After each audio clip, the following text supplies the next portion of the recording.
আমার নাম তানিয়া আক্তার। আমি হাবিবুর রহমান মিসবাহ চতুর্থ স্ত্রী, আহমদ বিন মিসবাহ আম্মু। তখন হাবিবুর রহমান মিসবাহকে আমি বলেছিলাম আমার মাকে আমার বাসায় নেওয়ার জন্য, এবং এই কথা শুনে হাবিবুর রহমান মিসবাহর আম্মা খাদিজা বেগম তার কাছে নালিশ করে যে কেন আমি আমার আম্মাকে বাসায় নিতে চাই। কারণ শারীরিকভাবে তখন আমি খুবই অসুস্থ ছিলাম, তার ভিতর শ্বশুর শাশুড়ি ননদ বাসায় থাকতো, আমার বাসার নিচে জাবের থাকতো, জাবেরের বাসার সব ঝামেলাই আমার বাসায় করতে হতো, রান্না বান্না সব কিছুই আমার বাসায় করতে হতো। তো সেই খাতিরে আমি অনেক ক্লান্ত হয়ে পড়ি। আর হচ্ছে আমার জায়গায় যে নাইমা জান্নাতকে এস্টাবলিশ প্রতিষ্ঠিত করে ওখানে বলা হয়েছে নাইমা জান্নাত হচ্ছে তার সেকেন্ড ওয়াইফ, মোটেই না। নাইমা জান্নাত তার পঞ্চমতম ওয়াইফ, আমি দ্বিতীয়। তার সেকেন্ড ওয়াইফ হচ্ছে মরিয়ম, যারও একটা ছেলে হয়েছে, এবং হচ্ছে যার মানে এই তার তৃতীয় স্ত্রী হাবিবুর রহমান মিসবাহ তৃতীয় স্ত্রী আফিফার আম্মু আসাদ বিন মিসবাহর আম্মু যাকে বলা হয়, এই আফিফার আম্মুর সাথে সম্পর্ক করে ওই মরিয়মকে চলে যেতে বাধ্য করা হয়েছে। তবে হ্যাঁ, তার মা বোন বলছে হাবিবুর রহমান মিসবাহই মরিয়মকে চলে যেতে বাধ্য করছে, আমার কাছেই বলছে। আর হাবিবুর রহমান মিসবাহ মা বাবা ভাই বোন বলছে যে হাবিবুর রহমান মিসবাহ আমাকে বলছে যে তার বাবা মাই নাকি মরিয়মকে চলে যেতে বাধ্য করছে, মরিয়মের বাচ্চাটা মারাও গেছে। এটা হাবিবুর রহমান মিসবাহ আমাকে বলছে এবং তার বাবা মাও বলছে। হাবিবুর রহমান মিসবাহর প্রথম শ্বশুরবাড়ি গাজীপুর, কিন্তু তার ওয়াইফের নাম কি সেটা আমার মনে নেই, হয়তো বা আমাকে বলেছিল। তো যাই হোক, এখন হচ্ছে সমাধান যেটা সেটা হচ্ছে হয় সে হচ্ছে আমার তালাকনামা পাঠায় দিক, আর তা নয়তো সে আমার বাচ্চার বা আমার দায়িত্ব ঠিকভাবে পালন করুক। সে নাইমা জান্নাতকে বিয়ে না করলে তার জেল হতো, এটা যখন সে বলতে পারছে। আবার এটাও বলছে নাইমা জান্নাতের নানা যে সে নাইমা জান্নাতকে ছাড়া কিছুই বোঝে না। ভালো কথা, বিয়ে তো মানুষ করতেই পারে, আল্লাহ তো পুরুষ মানুষকে সেই অধিকারটা দিছে।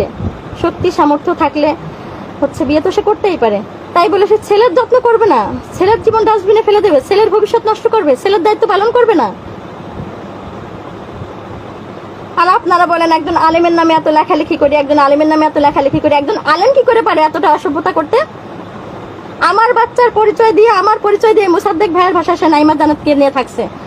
আমি মুসাদ্দেক ভাইকে কল করছি, নাইমা জান্নাতের বোন শিফ আসে যে, তো মুসাদ্দেক ভাই বলো হ্যাঁ হ্যাঁ হ্যাঁ নাইমা জান্নাত, হ্যাঁ তার 3 পিস আছে, আমার বাসায় তার কাপড় চোপড় আছে।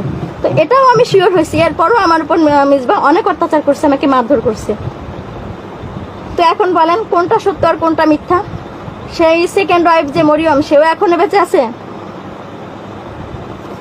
আবার হচ্ছে আমিও বেঁচে আছি, আমার বাচ্চাও বেঁচে আছে। আমার বাচ্চা এবং আমাকে গুম করে দেওয়ার ষড়যন্ত্র করা হয়েছিল আমার কাজিনের সাহায্যে, পুলিশের সাহায্যে।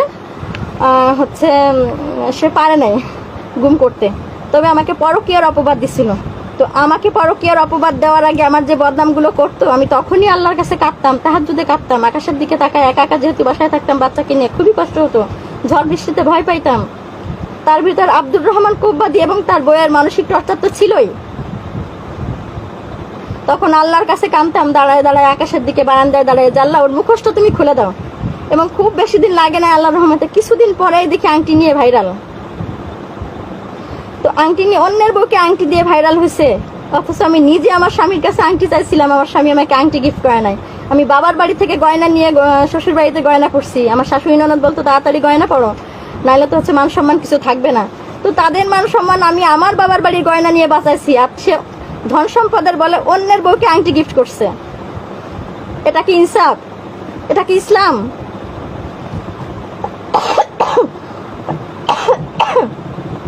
আসলে আপনাদের আর কোনো প্রমাণ লাগবে কিনা জানি না। আমি আমার কি বলবো বিয়ের রিসিটও পোস্ট করছি, হয়তো যদি না করে থাকি করবো ইনশাল্লাহ। তো আমি এখন হচ্ছে হাবিবুর রহমান মিসবাহ কি বলবো ব্যবহার করে রুমাল গায়ে দিয়ে বসেছে, হয়তো বা দেখা যাচ্ছে না, কেন দেখা যাচ্ছে না আমি জানি না। আমি আসলে ফেসবুক ব্যবহারে অতটা পারদর্শী না।